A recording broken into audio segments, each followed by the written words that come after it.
Hello students, how are you all? As you know, in the previous lecture we have discussed something about the transcription. Okay, actually transcription is the process of the formation of RNA from DNA. Okay, DNA से RNA के बनने के process को हम क्या बोलते हैं बच्चों? ट्रांसक्रिप्शन बोलते हैं।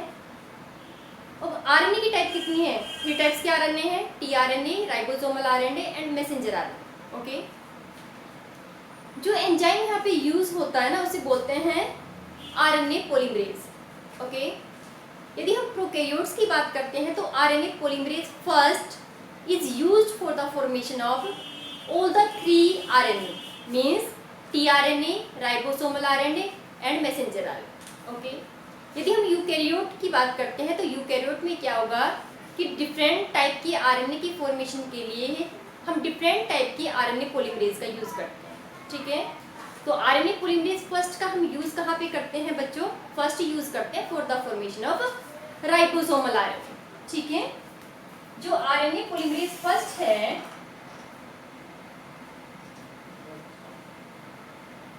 इसको कहाँ पे यूज करते हैं? Ribosomal RNA। ओके, जो RNA पॉलीमरेज सेकंड है उसको यूज करते हैं for the formation of messenger RNA। Okay, और जो आपका RNA पॉलीमरेज थर्ड है बच्चों, it is used for the formation of tRNA। Okay, tRNA की फॉर्मेशन में इसको यूज करते हैं। ओके, तो आपने कुछ चीजों को ध्यान रखना है कि हमने कहा था कि जब ट्रांसक्रिप्शन होगा, ओके, जब डीएनए से आरएनए का फॉर्मेशन होगा तो हम दोनों स्टैंड को यूज नहीं करते हैं, केवल एक ही स्टैंड को यूज करते हैं। ठीक है, कौन से स्टैंड को यूज करते हैं? जिसका 3' एंड क्या फ्री है। ओके, मींस हम सपोज करो ये डीएनए के 2 स्टैंड है, एक की पोलैरिटी क्या है 5 to 3'। ठीक है, और सेकंड जो स्टैंड है जिसकी पोलैरिटी क्या है बच्चों 3 to 5'। इसको हम यूज करते हैं और इसको क्या बोलते हैं? टेम्पलेट। ओके, इस स्टैंड का नाम क्या? टेम्पलेट है। और इस स्टैंड को हम क्या बोलते हैं बच्चों? It is coding stand. Okay, यहाँ पे कुछ अदर टर्म्स को भी आप यूज कर सकते हो कि कोडिंग को हम क्या बोलते हैं? Sense stand. Okay, and it is known as the antisense. ध्यान रखना इस टर्म को। ओके बच्चों, क्या टर्म आपको बताई है कि जो स्टैंड है जिसकी पोलैरिटी 5 to 3 है इसको हम बोलते हैं सेंस। और सेंस क्यों बोलते हैं एक्चुअली में? क्योंकि जो आप डीएनए का स्टैंड यूज करते हो 3 to 5', आप इसका कॉम्प्लीमेंट्री बनाओगे और इसका कॉम्प्लीमेंट्री बनाने के बाद आप क्या बताओगे? आरएनए की सीक्वेंस बताओगे। ओके, वो जो ये इसकी कॉम्प्लीमेंट्री सीक्वेंस आई वो किससे मैच करती है एक्चुअली में? It match with the 5 to 3'। बस आपने क्या बताना है कि बस यहाँ पे टी की जगह पे क्या होगा? यू होगा। इसीलिए इस वाले स्टैंड को जिसकी पोलैरिटी क्या है 5 to 3 से हम क्या बोलते हैं? सेंस। इसे क्या बोलते हैं? एंटीसेंस। ठीक है, ये तो हम प्रीवियस लेक्चर में डिस्कस कर चुके हैं एक्चुअली में। तो आज जो हमें पढ़ना है वो क्या है? हमने इसका प्रोसेस भी पढ़ लिया कि कैसे कैसे ट्रांसक्रिप्शन होगा।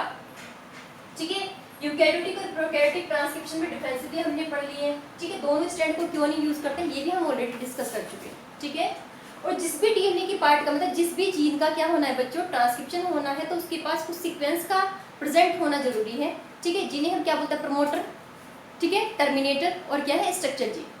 इसके बाद आपसे ये पूछा जाए कि प्रमोटर किस सीक्वेंस को आप बोलते हैं, तो प्रमोटर में आपको बताना है कि ये वो सीक्वेंस है जो 5' एंड पे प्रेजेंट है। ठीक है, और हम यहाँ पे कुछ टर्म्स यूज करेंगे बच्चों, upstream and downstream. Okay, downstream. तो आपने ये बताना है कि सपोज करो डीएनए की दोनों स्टैंड हैं।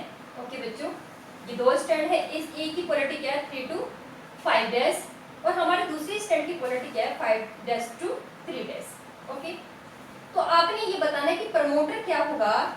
ठीक है, प्रमोटर ये जो कोडिंग स्टैंड है इसके 5' एंड पे प्रेजेंट रहेगा। ओके, इससे पहले कोई भी सीक्वेंस जो है उसे आप क्या बोलोगे? अपस्ट्रीम।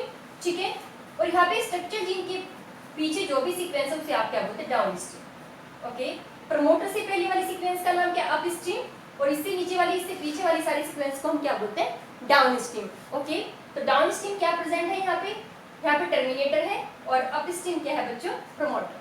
ओके, तो अपस्ट्रीम और डाउनस्ट्रीम में आपने ये ध्यान रखना है कि अपस्ट्रीम जब भी टर्म यूज करेंगे तो 5' से पहले वाली सीक्वेंस को यूज करते हैं, ठीक है। और आपको टर्मिनेटर बताना 3 से पीछे वाली सीक्वेंस को आप क्या बोलते हो, डाउनस्ट्रीम। ओके, तो ये हमारा हो गया। प्रमोटर वगैरह हम पहले डिस्कस कर चुके हैं बच्चों। तो प्रमोटर यदि आपको आइडेंटिफाई करना है, क्वेश्चन इंपोर्टेंट क्वेश्चन है आप लोगों के लिए, तो प्रमोटर आपने बताना है कि जो 5' एंड है मींस जो हमारा कोडिंग स्टैंड है, ठीक है, उसके 5' एंड पे जो सीक्वेंस प्रेजेंट है उसे हम क्या बोलते हैं, प्रमोटर। ओके, जहां पे क्या करता है, आरएनए पॉलीमरेज बाइंड करता है, ठीक है। अब प्रोसेस हमने पढ़ लिया है कि क्या करेगा, अब प्रमोटर पे आके आरएनए पॉलीमरेज बाइंड करेगा। इसको बाइंड करने में कौन सा फैक्टर काम करता है, ठीक है, सिग्मा फैक्टर इसको अटैचमेंट में हेल्प करेगा।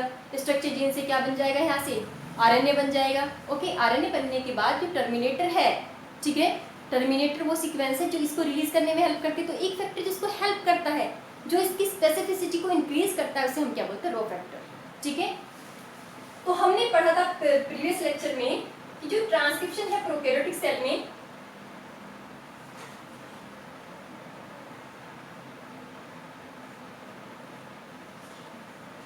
प्रोकैरियोट्स में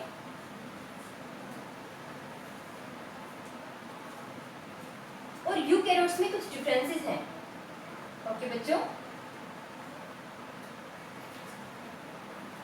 डिफरेंसेस क्या है कि यहाँ पे हम एक ही एंजाइम को यूज करते हैं, आरएनए पॉलीमरेज फर्स्ट को यूज करते हैं। किसको यूज करते हैं, आरएनए पॉलीमरेज फर्स्ट। और यहाँ पे हम क्या करते हैं बच्चों, 3 एंजाइम्स को यूज करते हैं, RNA polymerase first, RNA polymerase second and RNA polymerase third, ठीक है, थर्ड को यूज करते हैं।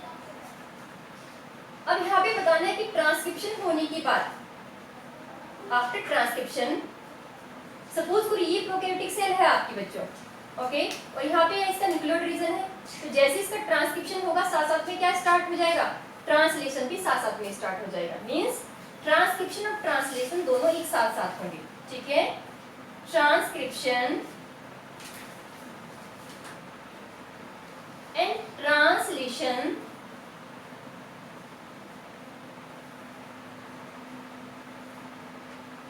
takes place simultaneously, okay, simultaneously।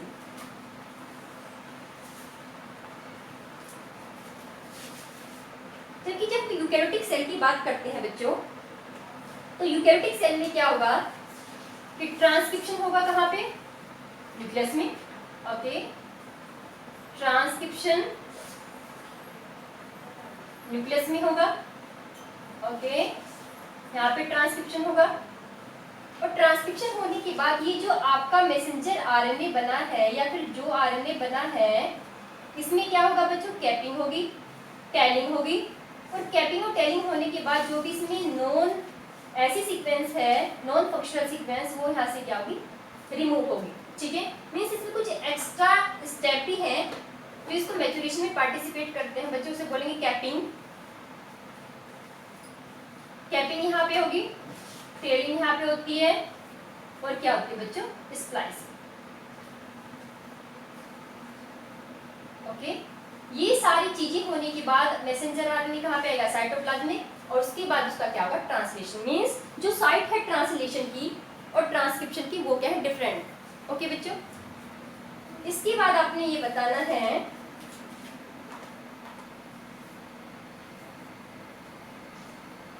कि यहाँ पे क्या है, इंट्रॉन्स एब्सेंट है और यहाँ पे क्या है, इंट्रॉन्स प्रेजेंट है, इंट्रॉन्स प्रेजेंट। ओके, तो ये कुछ डिफरेंसेस हैं प्रोकैरियोटिक और यूकैरियोटिक सेल में। अब हम डिस्कस करते हैं बच्चों कि कैपिंग, टेलिंग और ये जो आपका स्प्लाइसिंग टर्म है, इसका मतलब क्या है। ओके, क्या डिस्कस करेंगे हम, what is mean by capping, telling and splicing। Okay, तो ये जो यूकैरियोटिक सेल है, ओके, यूकैरियोट्स में क्या होगा कि ट्रांसक्रिप्शन के बाद जो मैसेंजर आरएनए बनता है, after transcription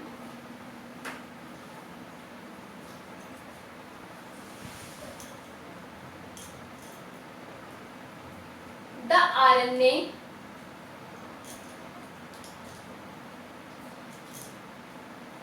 the RNA which formed is known as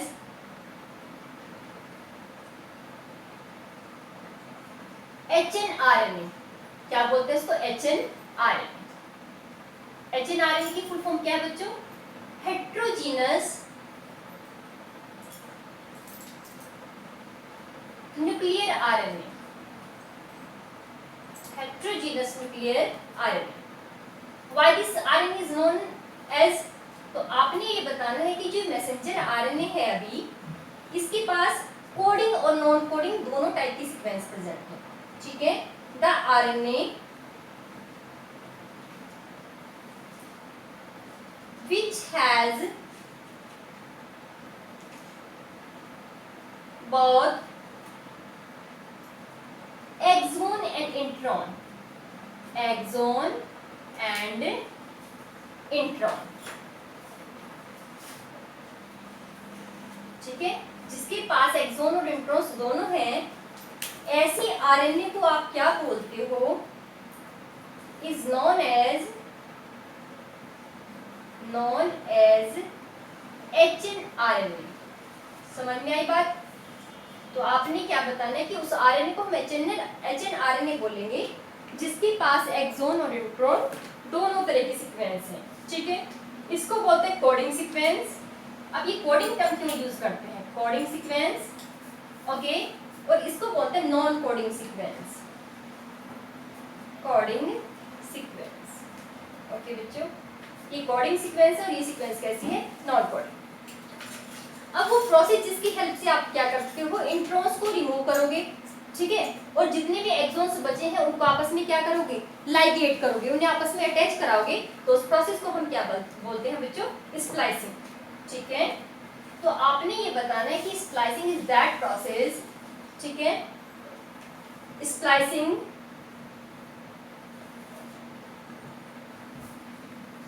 is the removal of introns. Okay, introns का क्या होना? रिमूव होना. And joining of exon. Okay, तो आपने क्या बताना है कि इंट्रॉन्स का रिमूव होना और एक्सोन्स का आपस में अटैच होने के प्रोसेस को हम क्या बोलते हैं? स्प्लाइसिंग. ओके. इसके बाद है capping. Okay, capping and telling. तो ये जो HNRNA है, इसको साइटोप्लाज्म में आने से पहले, ठीक है, साइटोप्लाज्म में मूव करने से पहले हम इसकी क्या करते हैं? Capping and telling. ठीक है? क्या होगा कैपिंग और टेलिंग में? कि जो आपका 5' एंड पे क्या अटैच होगा? मैसेंजर आरएनए के. ओके. और जब ये रिमूव हो जाएगा, एक चीज और बतानी थी आपको कि जब ये HNRNA से क्या हो जाएंगे? इंट्रॉन्स रिमूव हो जाएंगे, तब इसे बोलते हैं मैच्योर आरएनए. ओके. इस आरएनए को आप क्या बोलोगे? Mature RNA. ठीक है बच्चों? तो आपने बताना है कैपिंग एंड टेलिंग. कैपिंग का मतलब क्या है कि 5' एंड पे मेथिल गुआनोसिन,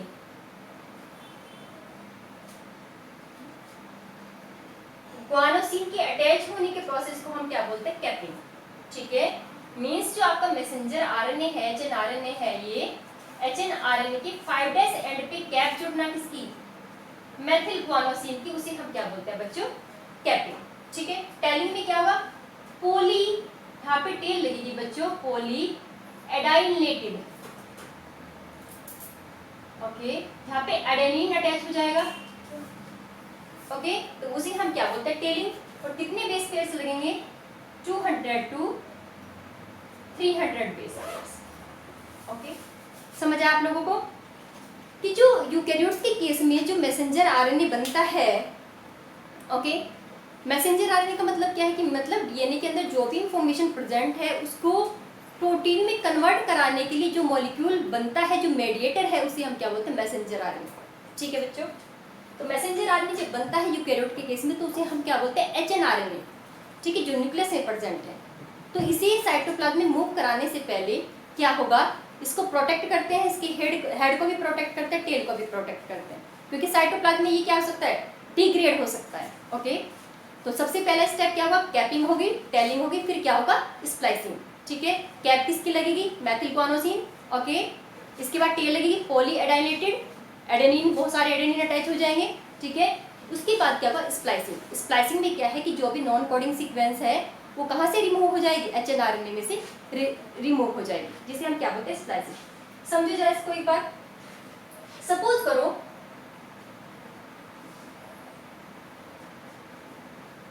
कि ये क्या है आपका, ये है डबल स्टैंडर्ड डीएनए। ओके, ये डीएनए है और इससे यहां से क्या बन रहा है, सपोज करो इसका ये वाला एंड क्या है, 5' to 3'। ओके, और ये एंड है आपका 3' to 5'। ओके, यहाँ पे क्या लगेगा, RNA polymerase. Okay, RNA polymerase इसको रीड करेगा और यहाँ से क्या बनेगा, मैसेंजर आरएनए बनते जाएगा।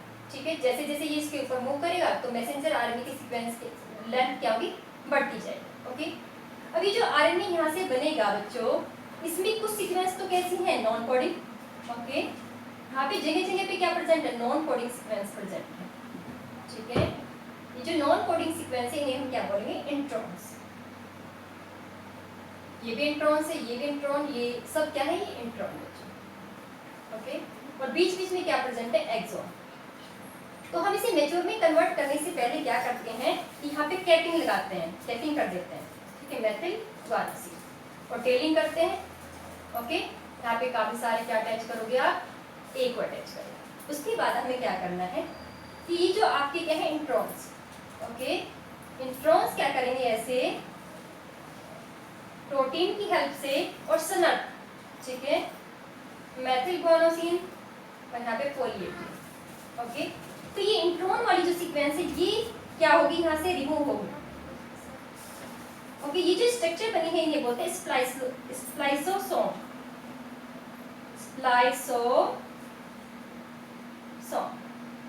ठीक है, स्प्लाइसोसोम बनेंगे। और ये जो स्प्लाइसोसोम बनते हैं, ये जो सर्कुलर स्ट्रक्चर मैंने बनाई है, ये किससे बनेंगे, कुछ प्रोटीन्स यहाँ पे लगेंगी। ठीक है, और क्या लगेंगे, small nuclear RNA, SN RNA जिनको बोलते हैं। ठीक है, तो कुछ प्रोटीन और एसएनआरएनए की हेल्प से ये क्या हो जाएंगे, इंट्रॉन्स कर्व हो जाएंगे, जिन्हें हम क्या बोलते हैं, स्प्लाइसोसोम। ओके, फिर ये क्या करेंगे, इनको कट कर देंगे और सारे एक्सॉन्स को आपस में क्या कर देंगे, अटैच। तो आपका ये क्या बन जाएगा बच्चों, इट इज क्या बन जाएगा, मैच्योर आरएनए। ओके, ये क्या है, मैच्योर आरएनए।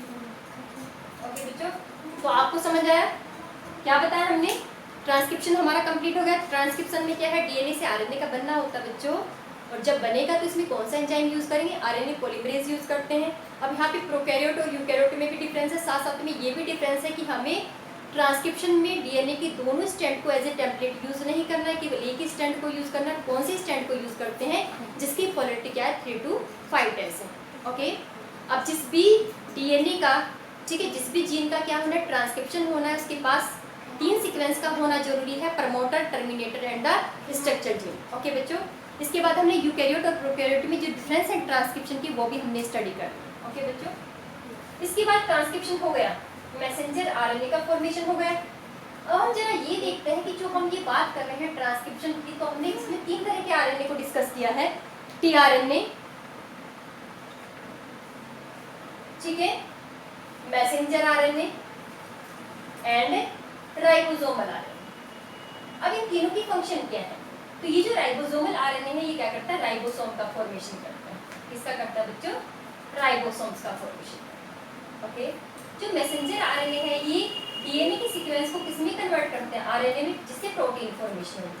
और टीआरएनए आपके क्या करते हैं बच्चों, टीआरएनए अमाइनो एसिड को क्या करते हैं, प्रोटीन फॉर्मेशन के टाइम पे इनको क्या करते हैं, ट्रांसफर करने का काम करते हैं। ठीक है, अमाइनो एसिड का क्या करते हैं, ट्रांसफर।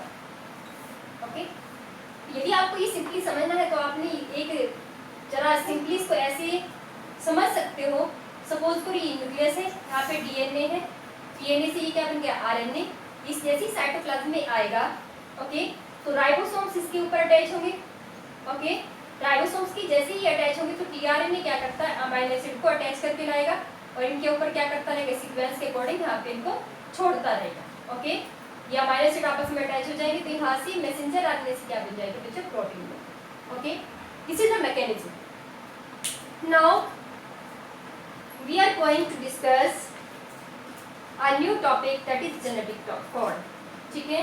तो अब हम डिस्कस करने वाले हैं किसको, जेनेटिक कोड को। Genetic code, genetic code. तो जेनेटिक कोड जो है मींस मैसेंजर आरएनए के ऊपर, ये मैसेंजर आरएनए है, ओके, और इसके ऊपर एक सीक्वेंस प्रेजेंट है, कोई भी सीक्वेंस इसके ऊपर प्रेजेंट है, ठीक है।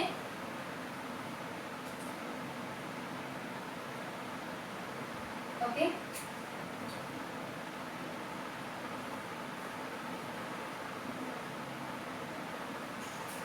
ओके, कोई भी सीक्वेंस प्रेजेंट है तो उसमें 3 न्यूक्लियोटाइड के सीक्वेंस को हम क्या बोलते हैं, कोडन, ओके बच्चों। ये 3 न्यूक्लियोटाइड की सीक्वेंस जो एक अमीनो एसिड को कोड करती है, this is known as the codon. तो जेनेटिक कोड स्टार्टिंग में ये नहीं पता था कि जेनेटिक कोड ट्रिपलेट है, इनकी इसमें न्यूक्लियोटाइड प्रेजेंट है या 2 है। तो एक साइंटिस्ट हुए जॉर्ज गैमो, ओके, जॉर्ज गैमो ने ये बताया कि जो जेनेटिक कोड है वो क्या है, जेनेटिक कोड्स आर ट्रिपलेट, क्या है, ट्रिपलेट। अब क्योंकि हमारे पास कितने टाइप के नाइट्रोजनस बेस है, 4 टाइप के नाइट्रोजनस बेस है, ओके। तो यदि हम 1 को बनाएंगे, एक केवल एक अमीनो एसिड को कोड करें तो हमारे पास कितने अमीनो एसिड बनेंगे, ओनली 4, ओके।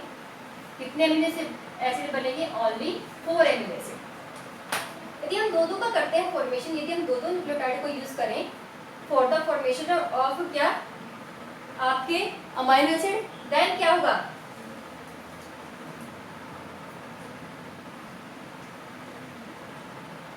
तो हमारे पास कितने टाइप के अमीनो एसिड बनेंगे, 16।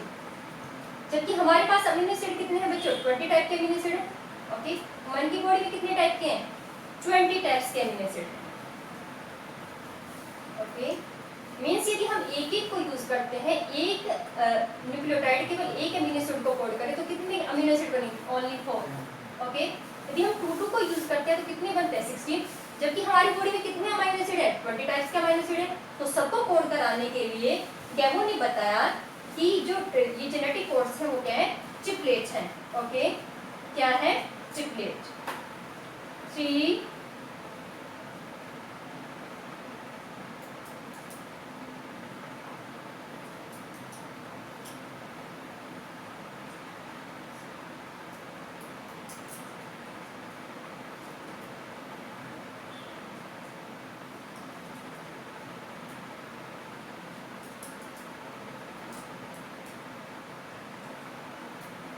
जेनेटिक कोड क्या है बच्चों, ट्रिपलेट, ओके। मींस आपने क्या करना है, 4 की पावर 3, ओके। यहाँ पे आपको क्या करना था, 4 की पावर 2, ओके। 4 × 4 16, ओके। यहाँ पे 4 × 4 × 4 तो कितने होंगे, 64, ओके। तो इससे क्या होगा कि हमारे सारे के सारे अमीनो एसिड क्या हो जाएंगे, कोड हो जाएंगे, ओके। तो जेनेटिक कोड क्या है, ट्रिपलेट है। This concept given by the George गैमो, okay. तो आपने ये बताना है, देखो बच्चों, कोड आपको पता चल गया मैसेंजर आरएनए के ऊपर न्यूक्लियोटाइड की 3 न्यूक्लियोटाइड की वो सीक्वेंस जो एक अमीनो एसिड को कोड करते हैं, that is known as the genetic code, ठीक है। ये कंसेप्ट किसने दिया, गैमो ने दिया, ओके बच्चों। अब ये जो जेनेटिक कोड है इनकी कुछ प्रॉपर्टी है। इससे पहले हम कुछ अदर साइंटिस्ट का कॉन्ट्रीब्यूशन लर्न करते हैं कि जो हरगोविंद खुराना है, डॉक्टर हरगोविंद खुराना, ठीक है। डॉक्टर हरगोविंद खुराना ने क्या किया, लैब में विदाउट एनी टेम्पलेट, ठीक है, without any template he synthesized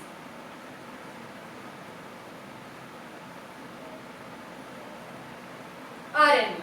ठीक है, तो लैब में सबसे पहले आरएनए बनाने का क्रेडिट किसको जाता है? डॉक्टर हरगोविंद खुराना। ओके, अब इन्होंने विदाउट टेम्पलेट बनाया आरएनए, बिना किसी सीक्वेंस को यूज किए हुए आरएनए को बनाया। और एक टर्म हम यहाँ पे यूज करते हैं homopolymer and copolymer. Okay, homopolymer and copolymer means जिसमें सारे न्यूक्लियोटाइड सेम हो उसे हम क्या बोलते हैं? होमोपॉलीमर। और जिसमें न्यूक्लियोटाइड डिफरेंट टाइप के हो उसे क्या बोलते हैं? कोपॉलीमर। ठीक है, तो जो आरएनए इन्होंने बनाए डॉक्टर हरगोविंद खुराना ने, तो कितने टाइप के बनाए थे? होमोपॉलीमर भी बनाए और कोपॉलीमर भी बनाए। ठीक है, मींस जिनमें न्यूक्लियोटाइड सारे सेम है, सेम न्यूक्लियोटाइड से जो आरएनए बनाया है।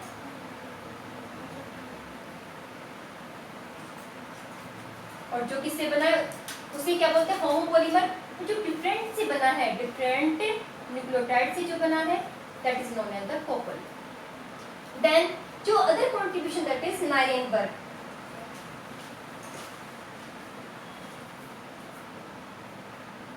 नाइरेनबर्ग ने क्या किया? इन्होंने भी आरएनए बनाया लैब में बाय यूजिंग टेम्पलेट। ओके, इन्होंने कैसे बनाया? Bye using template. ओके, तो नाइरेनबर्ग का जो कंट्रीब्यूशन है वो क्या है बच्चों? The formation of RNA by using template, doctor Hargobind Khorana without any template. Then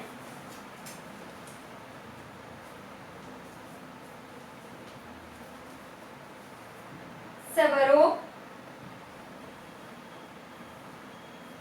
ओका। Okay, Severo Ochoa enzyme, Severo Ochoa enzyme. This enzyme is also known as polynucleotide phosphorylase। Okay बच्चों, इस एंजाइम को हम क्या बोलते हैं? पोलीन्यूक्लियोटाइड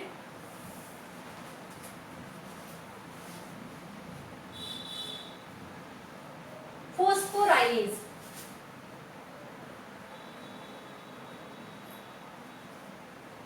तो ये जो एंजाइम है it is used to synthesise RNA in the laboratory. ठीक है, इस एंजाइम का यूज किया। This enzyme is used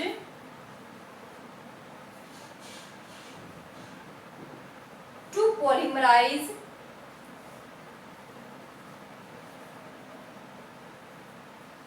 nucleotides. ठीक है, न्यूक्लियोटाइड्स को पॉलीमराइज करने के लिए लैब में कौन सी एंजाइम का यूज किया बच्चों?